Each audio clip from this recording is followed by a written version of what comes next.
This is Roger Struckoff with Syscon TV from day 2 at CloudEXPO East in New York in the year 2016. And we are joined right now by Nara Rajagopalan from Accelerite. And he spoke earlier in the conference and he was on a panel and it was just marvelous stuff. So welcome. And one of his topics was zero to cloud in 60 minutes. And we're not going to dwell on that so much, but the key to it, which has to do with private cloud. And a lot of people say, well, there is no such thing. Well, he believes there is, and he's going to take us through why there is, maybe, why some people think, why maybe the development's been a little slower than you would like, or some people would like, and what you're doing about it. So, is there such a thing? Thanks, Roger. Yes, absolutely. We have several customers now running private clouds. They're not as large as they should be, but it's getting there. We have 150-odd enterprise customers who are running private clouds in our infrastructure now. There are varied sizes. There are large companies who have 150, 200 node deployments of clouds, which would be on an enterprise scale reasonable sized. But we have several who are in the 10, 15 range as well. So the size varies, but we believe the world is getting there. In my opinion, the adoption challenge has been pretty simple. I mean, if you look at the world today of virtualization versus clouds, most of the spend in the world is either in public cloud, which is the commonly understood term for cloud.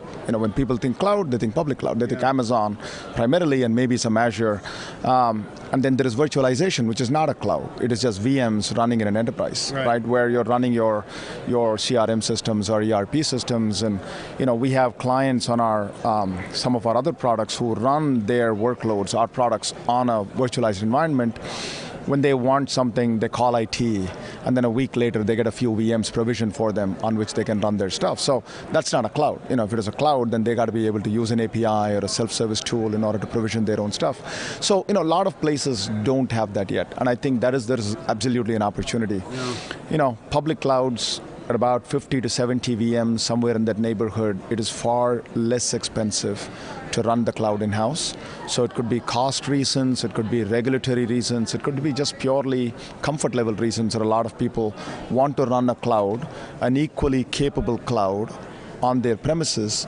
But the challenge is that, I can go to Amazon. They not only offer infrastructure as a service, but they offer the entire suite of things my developer needs, right? I can go to Amazon. I don't have to know how to run a MySQL database. I don't have to know how to run Hadoop. I don't need to know any of those things. I just say, oops, I want this, and it just shows up. It scales up, it scales down.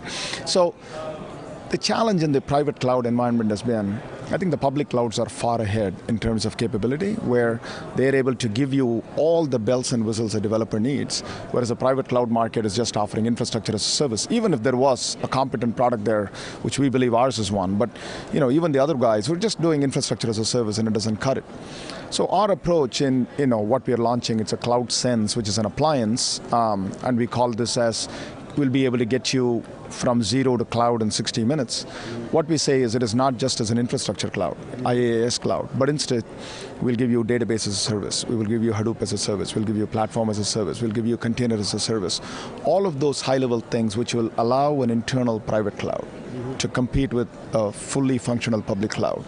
Can we offer that in a simple to manage form? So that is what our focus has been. One of the original arguments of OpEx versus CapEx, et cetera, but I've run the numbers before.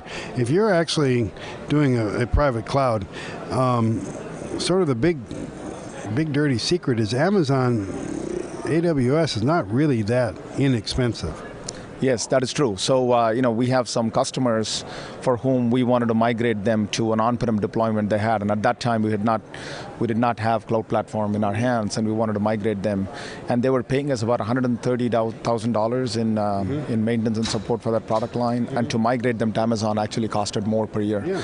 So, at scale, public clouds become expensive, but in order to start with, they're a great choice because there is no way, for you to spin up 5 VMs just to put the hardware together is going to be too expensive. But at scale, private clouds are an absolute steal.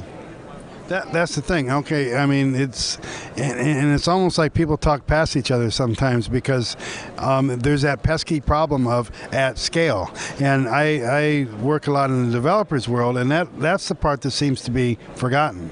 That is correct. So, people always say that, oh, we've done the math for 10 VMs. I got to stack so many things. But, 10 VMs is what your developer needs to get started. Right. Then you got to do dev test. Now you get to 20 VMs. Then you got to do scale test. Now you got to 70, 80 VMs. You can get by with Spot instances on Amazon for a bit. At some point in time, you're going to have to go to production. And now you're running 50, 70 VMs all the time. And at that scale, it's insanely more economical to run it in-house. Yeah. Now running it in-house and existing hardware, I mean, how far back on hardware can you go? So that is, again, we have taken sort of a different approach from, the world is split into your DIY cloud, if you may, where you just buy software, you install everything, do it yourself, and it takes you several weeks to several months to get anything up and running.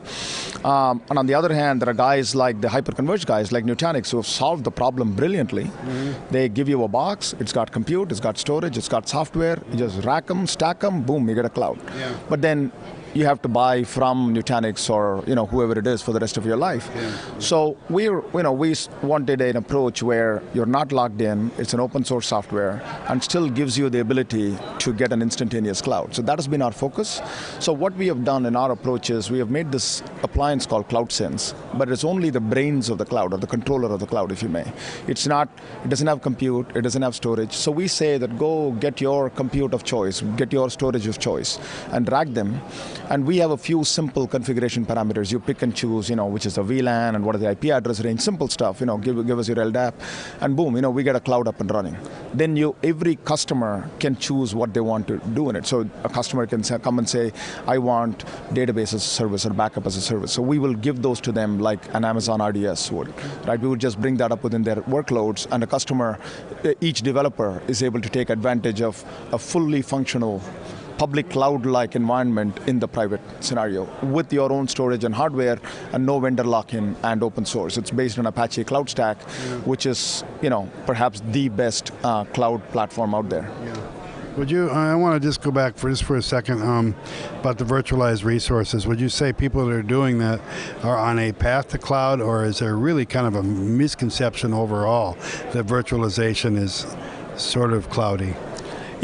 Virtualization is an underpinning for cloud, but it is not cloud.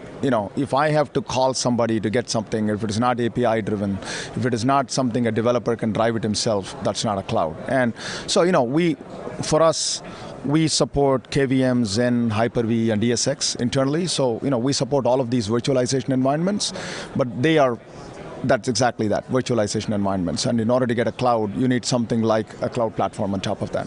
So to get a real cloud, they come to you. Accelerite, what's your URL?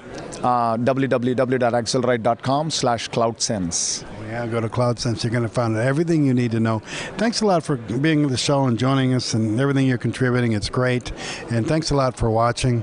For Syscon TV, this is Roger Struckoff.